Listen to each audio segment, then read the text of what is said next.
আসসালামু আলাইকুম, welcome to my page Sabira's kitchen. সবাই কেমন আছেন বন্ধুরা? আশা করি আল্লাহর রহমতে অনেক ভালো আছেন। আমিও আপনাদের দোয়ায় অনেক ভালো আছি।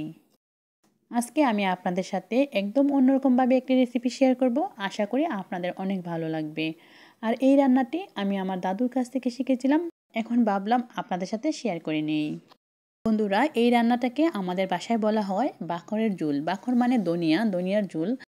এই বাখরের ঝুলটা আমার বাবার বাসার সবারই অনেক প্রিয় একটি খাবার।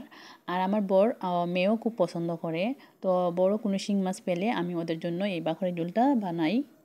শিং মাছগুলোকে ভালো করে ঘষে ঘষে পরিষ্কার করে নিয়েছি। এবার এর ভিতর থেকে এক ধরনের শিরা থাকে, এগুলো টেনে ফেলে দিতে হয়। এই যে এগুলো ফেলে দিতে হয়, তো আমি মধ্যখান দিয়ে কেটে নিয়েছি এগুলো ফেলে দেওয়ার জন্য।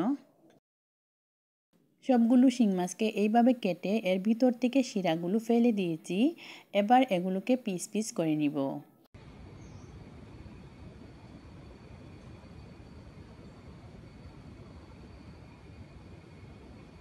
বাখরের ঝুলটা রান্না করার জন্য আমার কি কি মশলা লাগবে প্রথমে আমি সেগুলো আপনাদের দেখিয়ে দিচ্ছি।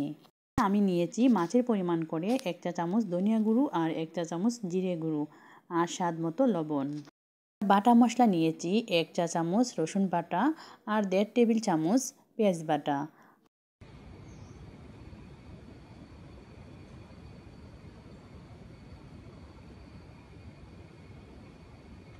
বাখরের ঝুলের মেইন একটি উপকরণ হচ্ছে রসুনের কোয়া। এখানে আমি 4টা রসুনকে কোয়া করে নিয়েছি। এবার আমি চুলার মধ্যে পাতিল বসিয়ে এর মধ্যে পরিমাণ করে তেল দিয়ে দিব। তেল গরম হয়ে গেলে এর মধ্যে এক এক করে সবগুলো মশলা আমি দিয়ে দিব।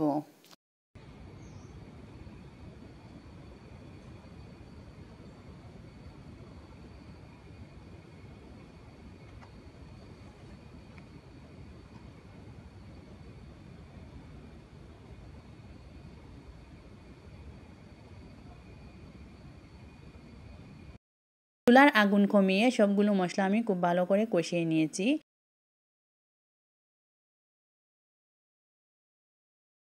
মশলাগুলো খুব সুন্দর করে ভাজা হয়ে গেছে এবং এর থেকে তেল বের হয়ে গেছে। এবার আমি এর মধ্যে দিয়ে দিব রসুনের কোয়াগুলো। রসুনের কোয়াগুলো দিয়ে দিয়েছি। এবার মশলার সঙ্গে এগুলোকে আরও কিছুক্ষণ সময় ভেজে নিব।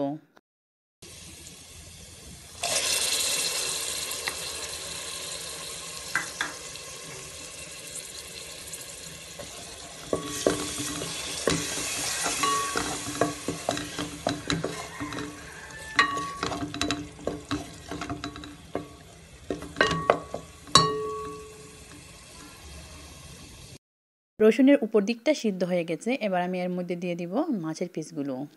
রসুনগুলো কিন্তু বন্ধুরা আগে আমি হালকা সিদ্ধ করে নিয়েছি। এবার এর মধ্যে মাছ দিয়ে দিব, তা না হলে রসুন আর মাছ একসঙ্গে দিলে মাছগুলো ভেঙে যেত।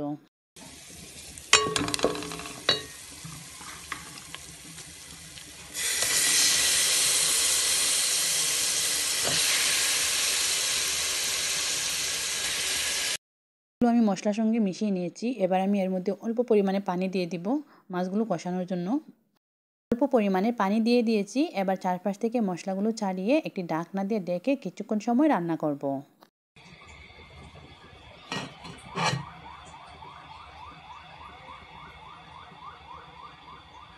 কিছুক্ষণ পর ঢাকনা উঠিয়ে এর মধ্যে এবার পরিমাণ করে ঝুল দিয়ে দিব। আর যেহেতু এটা আমি ঝুল ঝুল করে রান্না করব, এর জন্য পরিমাণে একটু ঝুল বেশিই দিব। কাঁচামরিচগুলো দেওয়া হয় নাই। এবার কাঁচামরিচগুলো দিয়ে ঢাকনা দিয়ে কিছুক্ষণ সময় রান্না করব। কাঁচামরিচগুলো আমি ভেঙে দিয়েছি, এতে করে তরকারির মধ্যে একটু জাল জাল ভাব আসবে। তরকারিটা আমার রান্না হয়ে গেছে। এবার নামানোর আগে এর মধ্যে বেশ করে একটু ধনিয়া পাতা দিয়ে দিব। ধনিয়া পাতা দিয়ে একটু নেড়ে চেড়ে একটু সময় ঢাকনা দিয়ে ঢেকে রেখে দিব। তারপর নামিয়ে পরিবেশন করে নিব। আর দেখেন বন্ধুরা, ঝোলটা এমন পাতলা হয়েছে। তো এমন পাতলা হলেই খেতে ভালো লাগে। দেশি শিং মাছ দিয়ে যে কোনো সবজির সঙ্গে রান্না করলে সেটার ঝোলটা খেতেও অনেক মজা লাগে। আর এই তরকারিটা শুধু শিং মাছ দিয়ে রান্না করেছি এবং একটু ব্যতিক্রম করে রান্না করেছি। তো এটার স্বাদ অতুলনীয় হয়েছিল, আপনাদের বলে বোঝাতে পারবো না। এর জন্য অবশ্যই আপনারা বাসায় একবার হলেও রান্না করে দেখবেন কেমন হয়েছে। আজকের মতো ভিডিওটি এখানেই শেষ করব। সবাই ভালো থাকবেন, সুস্থ থাকবেন, আমাদের জন্য দোয়া করবেন। আর যদি বন্ধুরা আমার এই ভিডিওটি আপনাদের কাছে একটু ভালো লেগে থাকে, প্লিজ একটি লাইক ও কমেন্ট করে যাবেন। আর যারা এখনও আমার চ্যানেলটি সাবস্ক্রাইব করেন নাই, প্লিজ বন্ধুরা আমার চ্যানেলটি সাবস্ক্রাইব করে নেবেন আর পাশে থেকে বেল আইকনটি অবশ্যই বাজিয়ে দিবেন। আসসালামু আলাইকুম।